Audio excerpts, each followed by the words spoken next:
Hello, welcome everyone. So great to see so many people here who I know are joining from probably across the world. So it's wonderful to see all of you here. We're going to go ahead and get started. I want to welcome all of you and thank you for coming. I'm Dr. Heather Aiken. I'm a faculty member in the Department of Agricultural Leadership, Education, and Communication, and at the University of Nebraska-Lincoln, and I'm Fakadu's doctoral advisor, and we have other members of his committee on here as well. So welcome to them also.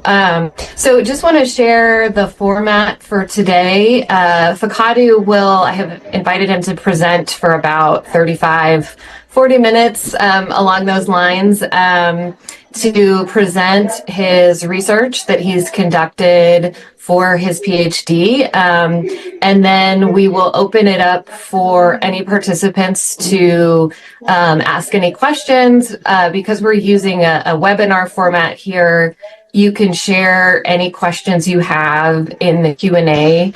In the Q&A function, which should be on your screen. I see questions that have been coming in here and there, so I will just moderate those. But I will turn it over here to Fakado in a moment. But again, if you have questions after his presentation, you can put those in the Q&A to for him to address at the end of the presentation. So with that, I will turn it over to Fakadu. I'm very excited. I've known Fakadu since he arrived at UNL, and so it's very exciting that we're at this point for him to share his research with you. So Fakadu, I will turn it over to you.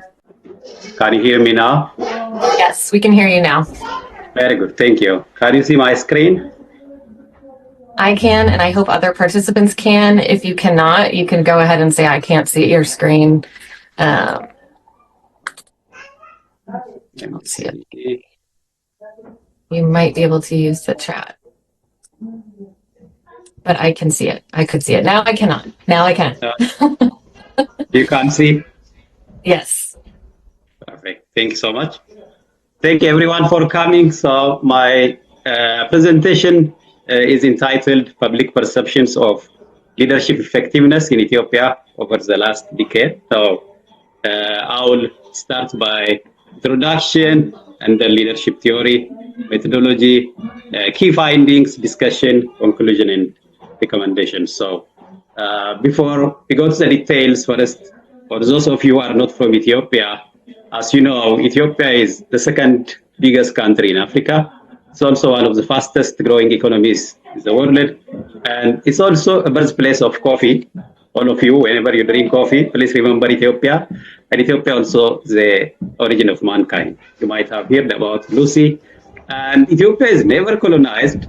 So we have no one to blame or all the credit to the Ethiopian people. All the blames also all to our own people. So yeah, and Ethiopia also have one of the biggest airline in the world. It's the best in Africa.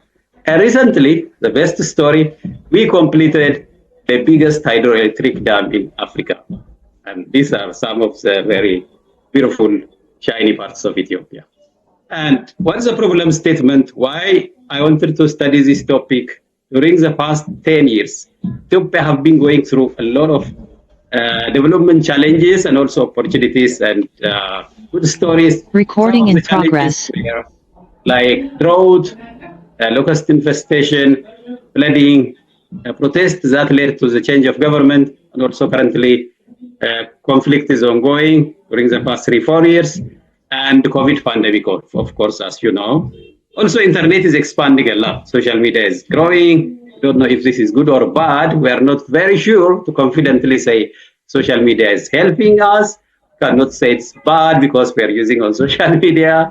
We are learning a lot and even meeting on Zoom, you know. So the major gap we observed during this 10 years is that how people experience hardship and also effectiveness of government in the eyes of the public is not adequately studied. So I'm fortunate enough to had the chance to do research in this topic. This is the topic I care about the most. It's not only because this is, helping my PhD, as compared to where I come from. This is a village, like this picture is very close to my home, where I was born and raised. This is where I spent my childhood time. This is a very beautiful place, as you see it. Also living there, you could see we have some of the most innocent, caring, and sharing people. But the challenge, the environment, especially water availability, and environmental degradation, population growth, and lack of access to basic infrastructure is really challenging the public.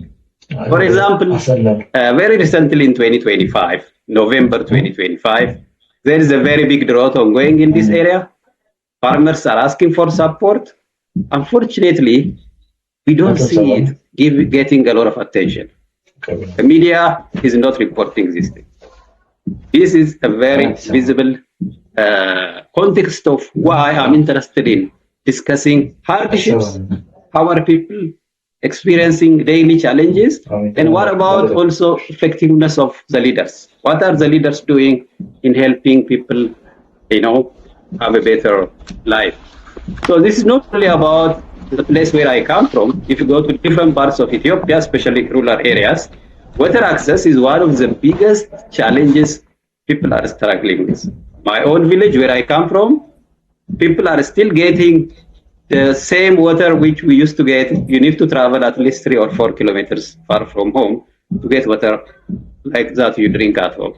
So yes, Ethiopia is growing in so many ways, but still there are a lot of people who are left behind. I come from this community and I should be their voice. I wanted to learn more and see how different researchers reported, and also what the latest information available can inform us. But the question is, until now, people don't have most of the basic necessities they need for their life. For example, the drought I just told you about. But who is responsible to lead positive change in these areas? What is my role? What is the role of all of us in this, modern world, those of us who had the chance to be educated? And I wanted to use this presentation as an opportunity to promote and be a voice for the farmers than just, passing exams or failing exams news. I wanted to use this opportunity to be a voice for the farmers. So I have 4 research questions. The first thing is, how is the trend in change of public experience of hardship in Ethiopia during the past 10 years? What about perceptions of the public about effectiveness of the government? And is there any association between how people see the government and also their experience of hardship? And what factors can also predict perception of the public about the government? So this is a leadership research, and I wanted to introduce a little bit about what is leadership effectiveness. Leadership effectiveness is not about just asking people how they feel about the government. There are a lot of things that we take into account. The first thing is the leaders in general, starting from village level to the federal level. Also the followers. There are a lot of people that support the leaders. There are a lot of people that work with them. So it's not just a single person or few people. This also takes into account what is the country aspiring to get? What is the direction of the country? What are the biggest priorities? What is Ethiopia trying to achieve? And also, what is the best leadership framework we could use to understand Ethiopia and the people of Ethiopia? So it's a system approach. So it's not just about really thinking about who is currently leading Ethiopia. It's not really that very political discussion. It's rather understanding the whole context of the leadership system. So I also wanted to make it clear, this is not a political discussion. Okay?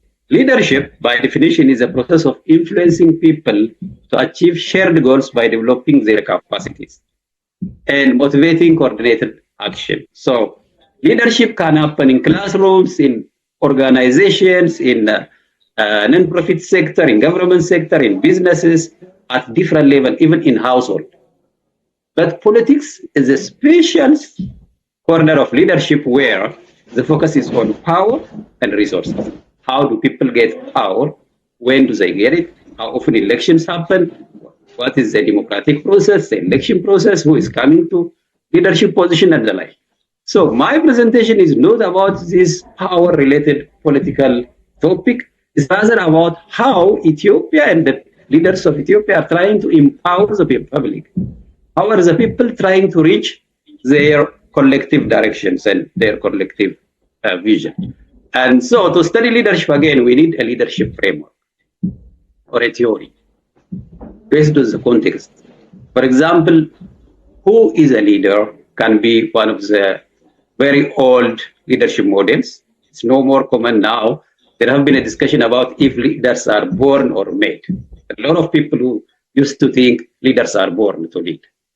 But nowadays, science have done a lot of growth, a lot of research, and a lot of evidences come that leaders are not just born; they can also be made. And there are other theories that also discuss leadership also depends on situations. Leadership can be shared. It also depends on values of the leaders and their followers. So there are more than 10 or 20 leadership models that you can choose to study a leadership process of a given country, a given organization, a given group. Some of these are big man theory or charismatic leadership, transactional leadership, the reward and punishment based kind of leadership, or transformational, leading by inspiring, servant leadership, putting people first, ethical leadership, leading by moral, values and, being very ethical, and adaptive leadership, especially during COVID time and when we don't know where to go and when we don't have enough information. It's a model we use, especially during difficult times. Social identity theory of leadership also relate to what I'm going to discuss about Ethiopia.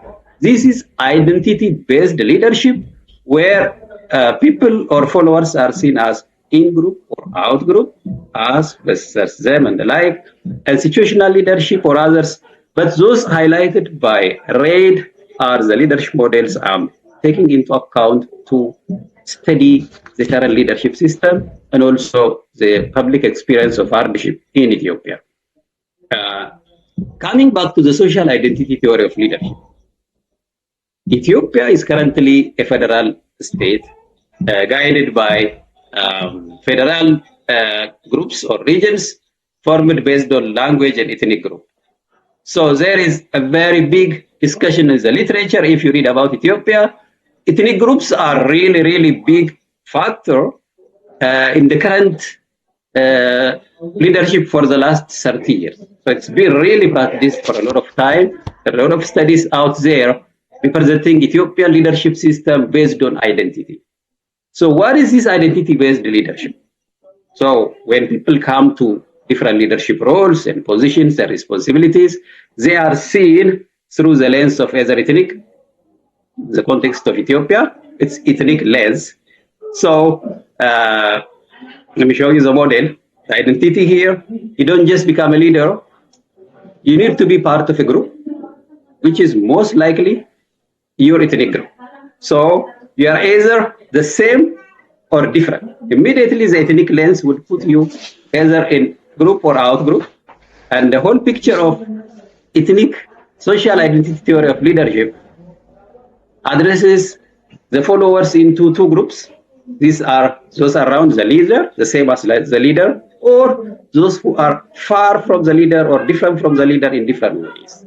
And this is actually the current scenario. If you try to understand Ethiopia, one of the theories you could use is the social identity theory of leadership. Doesn't mean this is the only leadership theory, but if you read more about how is the system organized, who is coming to power, what is the dynamics ongoing, more it's all around ethnic groups. So this is one framework I'm using. So the method to do this research, we conducted comparative analysis based on the data from Afrobarometer. This is a group based in Ghana that have been doing research in Africa for the past 40 years and 25 years in 40 different African countries. They have been really conducting research using very standardized, easy to compare research methodology. So I use this, and there are 2,400 Ethiopians from all over the country. Adult Ethiopians, same sex, like equal number of male and female are included.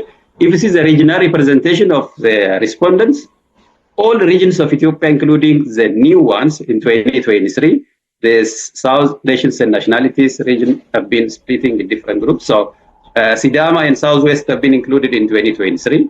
I know other more regions have been created, but overall we can see this variation from what we know about the population of Ethiopia, especially Amhara and Oromia are the biggest. Of course, that's like the biggest population in the country. South is also very big, but we can say this more or less addresses the all regions of the country. And a data collection instrument, Afrobarometer, used the Likert scale-based survey question, for example, to ask effectiveness of the government. They asked them, for example, how effective was the government in handling the economy? So people have to choose between very badly, fairly badly, fairly well, and very well. So this, we call this a Likert scale question, survey method. And also to ask people about, say, hardship and different questions. They ask them, for example, how is your present living condition? So people say very bad, fairly good, or very good. So the data analysis I use is frequency, percentage, means, dependency test, chi-square test, factor analysis, especially to make a composite factor from different indicators of leadership effectiveness. And then we also conducted regression. We'll come to it. Ethical considerations. This study have been cleared by University of Nebraska IRB as non-human subject research because the data is de-identifiable. There's a minimum risk. In the data, we don't have any information about who is the respondent, where they live. So we don't have any identifiable information about the participants. So there is no any clear risk to the participants, and any publication we get from this research will also be communicated with Afrobarometer. So definition of terms, whenever I say leadership in this paper, it's also to mean government. So these two terms are used interchangeably, and when we also say government, we are not discussing a specific village, it's not a specific district, zone, or region, or federal, it's the whole leadership system of Ethiopia. So we cannot say this is only about the village, or this is only about the healthcare, this is only about Ministry of Education. No, we see leadership as one single entity who is there to serve Ethiopians, wherever they are. So the question was not very specific about, let's say, how is the leadership of education. They didn't make it that very specific. Note, these questions were already prepared. So I used which is already existing, and it's very good because the survey material is the same between 2013 and 2023, which is, and the household experience of hardship is the frequency of going without basic needs. Whenever I say hardship in this study, it's to mean how often people go without food, without water, without cash, without medical care. These are the major indicators we used to assess how are people experiencing hardship in the country. So that's very important for me. I come from a nutrition major into leadership. So the first thing I see when I go to a community, how is the well-being of mothers and children? Do they have enough food? Do they have enough water? Do they have enough basic services, enough school? That is my starting point to say a government is good or bad. How are they addressing, in the first place, the most voiceless, the most marginal, and those experiencing hardship? So what are the key findings? In terms of hardship, we have these 5 indicators: going without food, without water, without medicine, without fuel, and without cash. Across all these 5 indicators, people who never experienced hardship have declined. You can see from here, the green line indicates 2013, and the red line shows current 2023. The number of people who never experienced hardship have clearly decreased, which means the number of people are facing more hardships in all these different indicators of livelihood.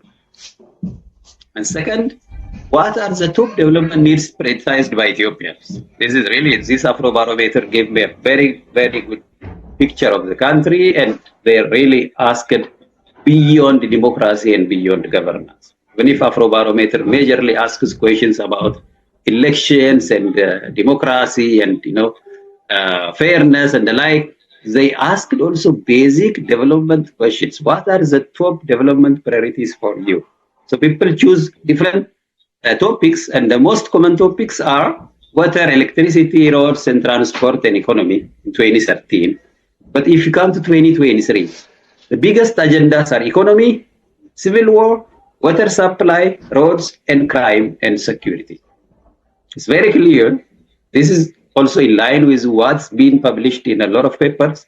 And a lot of Ethiopians will tell you, what are you worried about these days? For sure, it's peace and stability and security of my people. And this is clearly visible from the research data.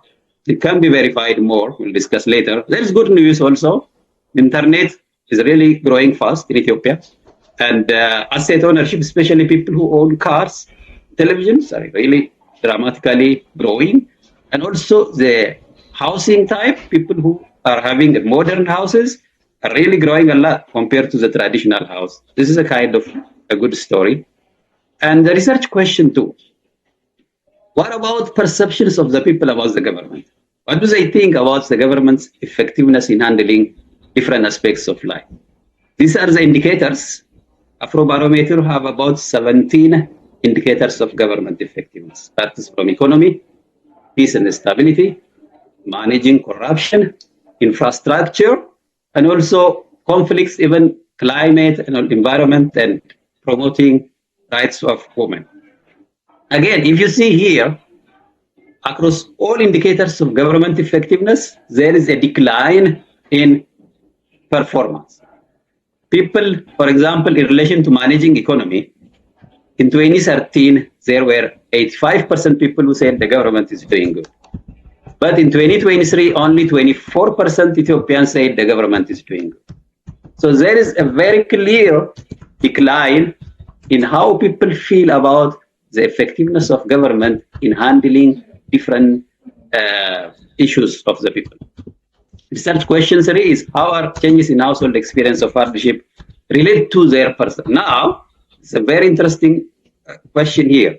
Okay, now people are going through hardships, right?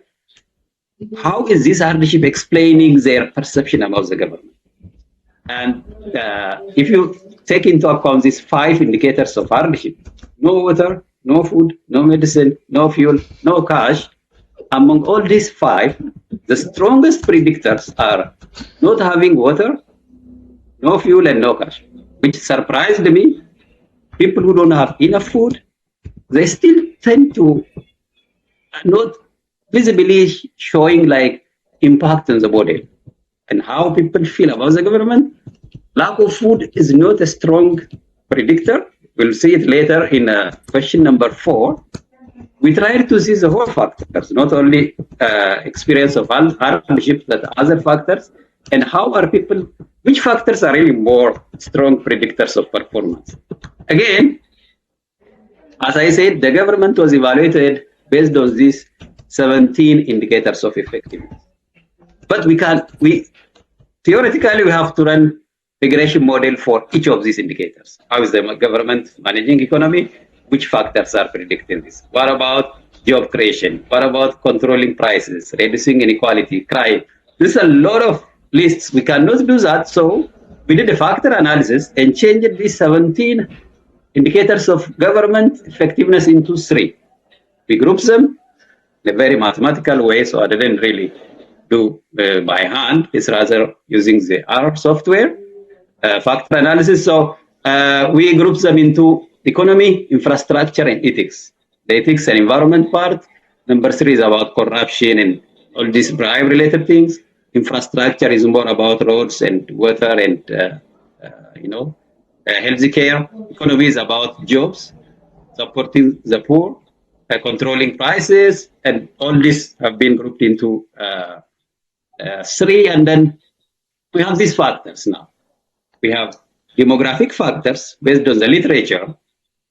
These are some of the most common factors reported that affect the perception of the public about the government. One is about their age, employment status, education, where they live, rural or urban, their identity, if they have access to internet, and also if they are feeling part of the discussion, freedom of speech, if they trust their neighbors, and corruption experiences, if they paid bribe, and also if they have no food or water, this hardship experience, information, also household economy.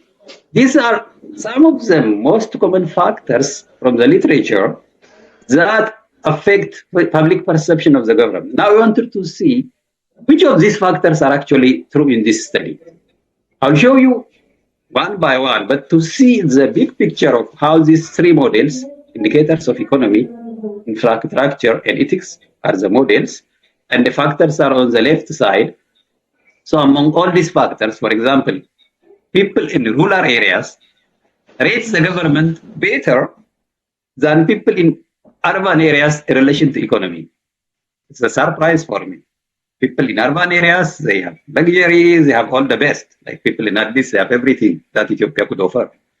But when it comes to economy, people in Addis, they rate the government less than people in rural areas.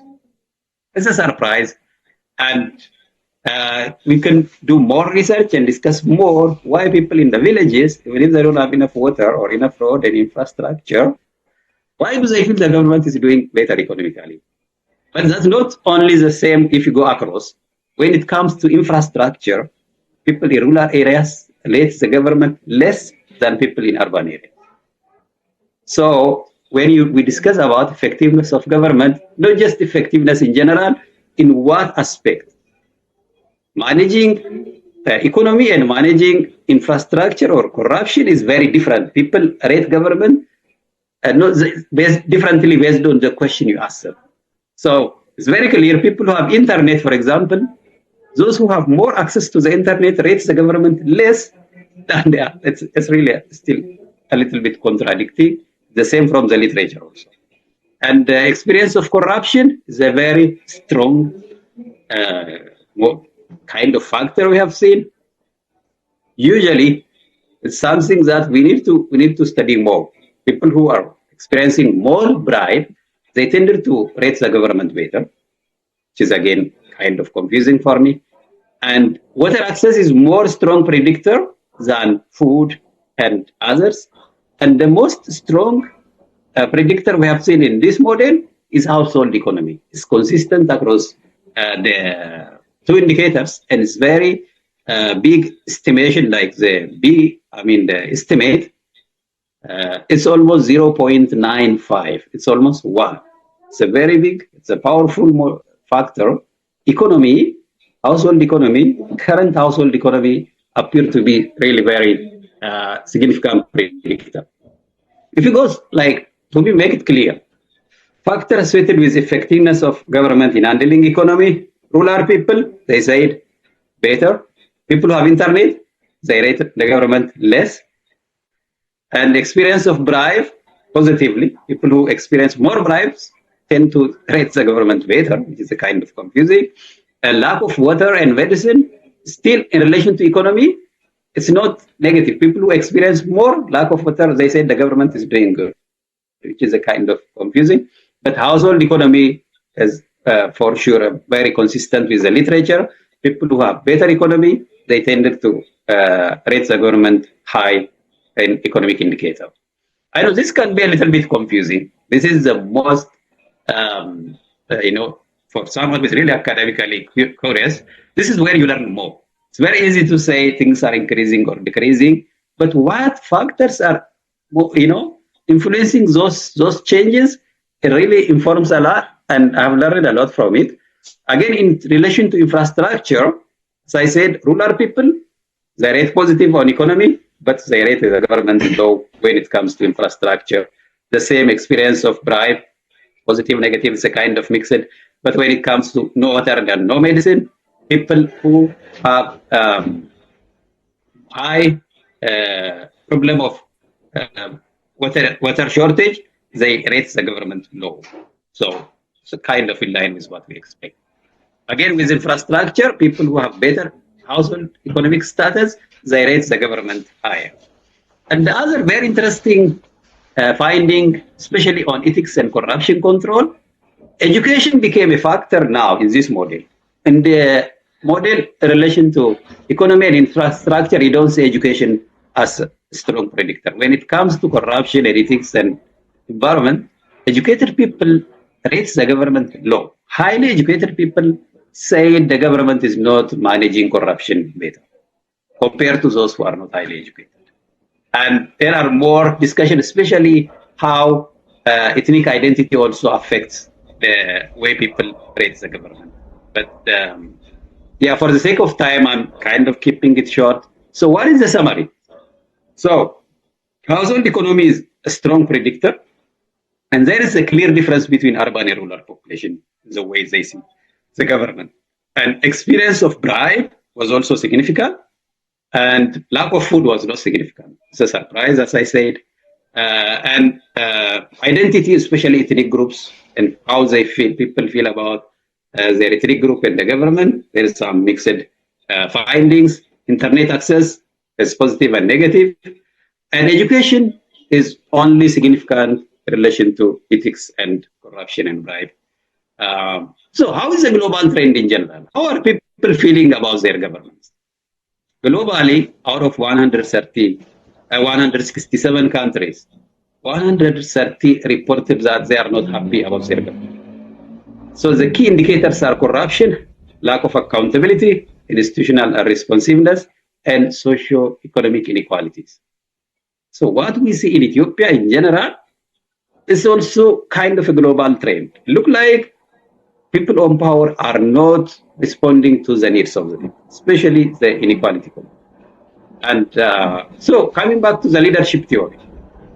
So what do we do about, what do we learn about Ethiopia, and what is our leadership proposal? The current situation in Ethiopia is identity-based leadership system. As I said it earlier, identity is a strong factor even in our regression model. How people feel ethnic or national really affects the model. There is some indicator that identity or ethnic group is not subject to ignore. If you are engaging in Ethiopia, this is one visible factor. We also know it's behind all these conflicts in so many ways. You can read about it on the published papers. So what we are proposing is that the current identity-based leadership needs additional leadership models. Only identity-based lens of leading the public or handling things is bringing a lot of corruption, conflict, and inequality. That's what I have learned comparing the current Ethiopian leadership system to the published papers and just my insights. This is a conclusion I reached at.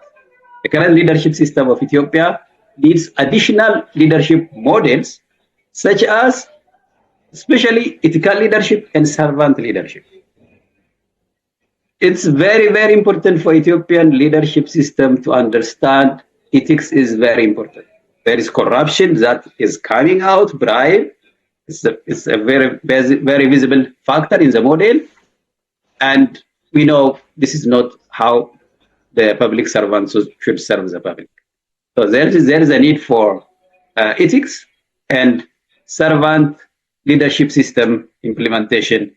And this is a proposed framework in addition to the identity. We cannot say we don't need any identity related discussions or there is no need for in-group, out-group. That's not how our world is, led. Anyways, leaderships are formed by those who are winning elections or the like. There are anyways in-groups and out-groups in so many ways, and that will continue to be there. But there should be a sense of ethics and service. If we are not ethical, if we are not honest, then leadership is going to be only manipulating the public based on identity. Rather than serving, let's say, are we there to answer clean water, food, jobs, and the like, wherever part of the country, whoever is leading, people need to have the basic services. This is a minimum a servant leader or an ethical leader can do to the public. So That's why when we add ethical leadership, servant leadership together with identity-based leadership, the country can have a little bit of merit-based leadership together with identity. Unless we are putting, peace, there's conflict ongoing in Ethiopia now. A lot of people are dying. The way to address it is first to have ethical thinking in our leaders. So, I cannot quote to the more details. So, based on our leadership model, the identity-based leadership in the country is not enough. We need more servant and ethical leaders because there is conflict, there is corruption, and there is poverty. These three factors require a lot of service-minded. Maybe the people we want to serve, they don't have enough money to pay. So there should be a service and ethical thinking. And beyond leadership development, leader development, there should be a system improvement in general. We need strong systems, not just strong individuals, right? This is one of the lessons we get from this research. Also, we need to focus on the followers, the culture of Ethiopians, and how they see the government. It's not enough to improve the leader side. There should be work then to empower Ethiopians so that they are critical about their life, so that they choose leaders based on objective, competency-based, honest things, and just looking at their, ethnic group or other things. And so there is the need for ongoing institutional capacity building system. And to conclude, so in Ethiopia, from this data, hardships are increasing and perception of effectiveness declined, and multiple factors are predicting. It's not just one or the other. There are many factors that need more research. And also peace and security are high priority for Ethiopians right now, in addition to the other indicators of hardship. And recommendations is the most important part, especially for the young people in this room. We need a lot of studies to validate what our Afrobarometer have been doing. Afrobarometer is researching in more than 40 African countries. They have a very strong research team, but we need to contextualize and then do a lot of research and validate what is currently ongoing, because asking people about government is not easy. It's a very delicate topic. And how good is this research tool? I am more interested to repeat these studies and making a lot of conclusions based on what I currently have, because this is simply a very complicated topic, and we are addressing government in general. Now we address the village leader and the federal leader together, which is not really as such important to make action. So I recommend validation studies and more replication studies. A lot of studies should be conducted that can confirm this one, and then we have a strong national database. So later, after we have 10 or 20 or 100 related researches, then we can make a systematic review and then make a policy recommendation. It's very important. Nothing what I just said can inform a policy. No, that's not how we make use of research. First, you have a starting research, and then you do more similar research, and then you try to replicate that in different settings. You bring all this together, make a systematic review, then you can take to policy recommendation. I saw sometimes my students, when I was in Awasa, they do a study and then they make a policy recommendation. Policy should do this, government should do this. At this stage, something which doesn't need a lot of study is the peace and stability of Ethiopia. We don't need a lot of research to say that Ethiopians need peace. We don't need conflicts. We don't need to lose our brothers and sisters. Well, this doesn't need a lot of research. But how to address it in a sustainable way is a topic of research.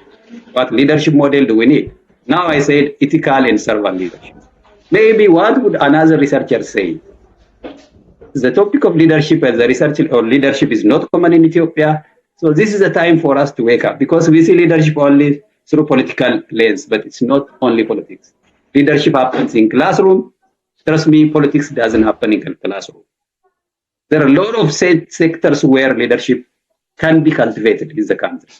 So we need to see it beyond political discussion. This is not a political discussion what I'm presenting here. As I said, let's take leadership beyond politics. How are the leaders of Ethiopia in general addressing water access for example? What is their agenda? When is Ethiopia going to have a country that doesn't have a lot of shortage of water?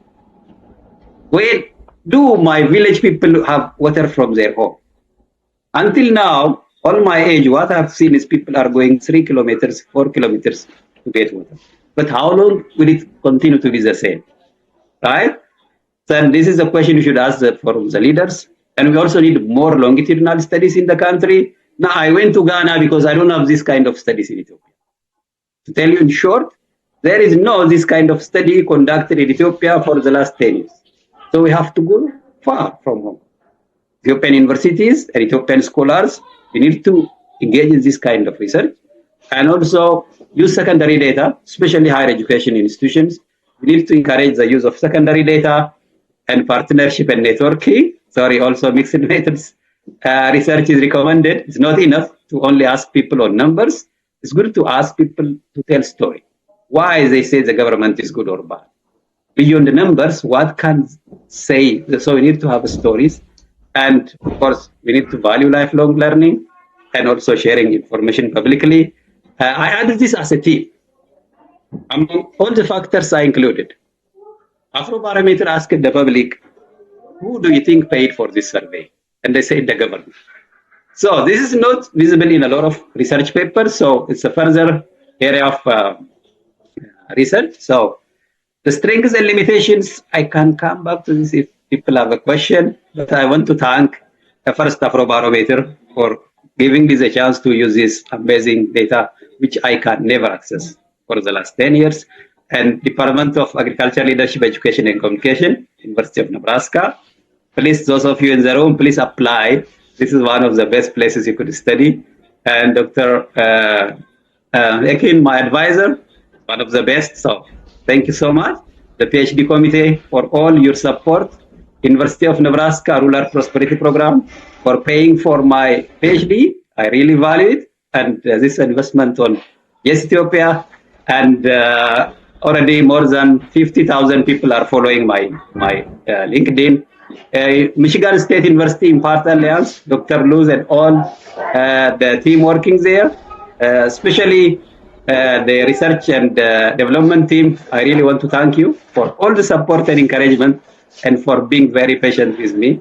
And the Ethiopian Agriculture Investment and Leadership Group members.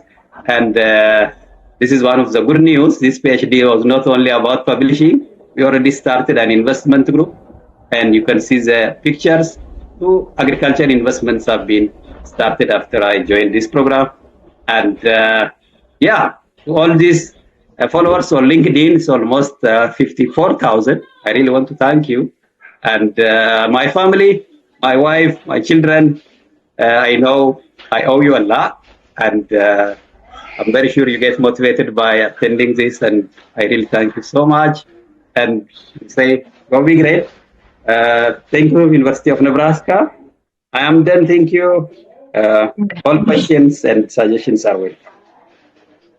Great, thank you. We see a lot of applause and hearts and reactions in the webinar. So we have had some questions come in. We do only have about 5 minutes. So I'm going to pick a few, and I'm sorry if I don't. I apologize. I took a lot of time. I just wanted maybe, to. Yeah. The young people. Yes. And I think, you covered everything. And it's great to hear all of that. So just for the attendees too, that after this, after we close the webinar, the committee actually meets. And so we do want to leave some time to hear some of your questions. So I'm just going to ask a few of them, that I wanted to, to share that came through in the Q&A. If you want to add a question, if you're an attendee, please feel free. We'll see if we have time, but we probably only have about 5 minutes here. One question from Zamat Kabede. Is it possible to achieve the kind of leadership you are talking about in terms of Ethiopian federalism? Well, the thing is, it's not a complete it's like nothing can be perfectly applied. Even the social identity theory of leadership, if we really use it wisely, it can integrate ethical and servant leadership. So it doesn't mean we take the other out and bring something new. It's rather enhancing what we have at hand. I see a lot of work have been ongoing. It's just about being mindful and be clear about especially what risk is coming because we follow this current federal system, and look at what papers published, what the research is telling us. And I say it's possible. It's possible because we really, trust me, no Ethiopian would like to see people not drinking water. I don't think an Ethiopian leader would see people to be hungry. It's just about, it's a mindset, and I'm very sure, I'm positive it's doable. Just to say it in short. Yeah. Okay, there was one I wanted to ask from Denu. Do you think the research period, the 2023 data that you presented, might seem a bit of an outlier given peace and security in Ethiopia? Yeah, for sure. No question. No question. During the past 5 years, we have lost a lot of young people. If you come and ask me how is what can we get? What can replace human beings? What can replace 500,000 young people? And how do you expect me to say the leadership is doing good? It's obvious. I was not surprised. It's a challenge the country is going through. It's a pain. It's the most painful time. Ethiopia is going through the most painful time. Peace is more than everything because it costs the life of young people. So, but that doesn't hide. If you go to the detail, that doesn't hide the fact that, let's say, rural people are very positive about the government. Even if they don't have enough food, they are still positive. The innocence of the public is still there. And the data, it tells really what's going on. It also motivates us to do more research. Now, I cannot say this is everything. That's why I said we need to engage in more research so that whenever we give a strong recommendation, not just my opinion, it should be based on really solid through 2 or 5, at least 6 different studies. This is only single study. It's Afrobarometer. Which other study do we have in Ethiopia that conducted the same study? That makes it really, you cannot feel confident to say, this is it, based on data. But based on what we see happening when you read all the news, 500,000 young people. Yeah, sorry. Yeah, it makes it more, it makes it might be an outlier, but important to capture that data about what the reality of what is going on from year to year through something like Afrobarometer. Okay, question from Sintayehu Solomon. How do you see the perception of servant leadership model among public servants in Ethiopia? Do you think our leaders have the attitude of servant leadership? Yeah, as I said earlier, it's like trend in culture might be a challenge. In general, I know a lot of Ethiopians would like to serve the public in a better way. I don't feel like people have an inherent intention of harming the public. Rather, what's commonly practiced, especially accepting bribe or corruption and the like, these things have been partly shortage of resources. So people compete for small opportunities. Let's say if you are going to hire 3 people, 300 might apply. There is a lot of, so people can go around the corners to reach there. So first it's about creating more opportunities, utilizing our resources, man-made and natural resources, and make sure people have jobs and people have real opportunities. So you minimize the potential unethical behavior by increasing, the chance of, being professionally productive and getting better pay and the like. So, and also rule of law and this really very good monitoring and evaluation system, being genuine. So it's not enough to have a very good mindset. You need to have a system and institution behind that's genuinely made. that's really there and it's been done. It's not only in Ethiopia. If you see the global community, a lot of countries have managed to do it. So that's why I say it's possible, because we can also change. We are doing some amazing things in the world, like the airline, the Ethiopian airline. How did it become the biggest in Africa? There is some degree of ethics, there is some degree of service in that sector. And the same can be done to other sectors also. Great. Okay, I'm going to have, this is so hard. There are many good questions that people have shared, as well as notes of support to you. So maybe you can look at some of those later and respond to them. Unfortunately, we only have a couple more minutes. I did want to ask Gabru's question. Notes that your dissertation offers valuable findings and strong recommendations. However, in a context where leadership structures from top officials to grassroots levels are often shaped by entrenched networks and personal economic interests, what practical strategies have you designed to ensure these findings and recommendations are actually implemented? That's a good question. I want to focus on the second part of Gabru's question, and this will be our last one. I'm sorry to all these good questions that we have time for. But the last part of Gabru's question, how has researching Ethiopia's leadership system changed your own leadership philosophy? Yeah, it's like for example, the fact that lack of food is not a strong factor, because I come from a nutrition major. I always think food is the first thing people care about.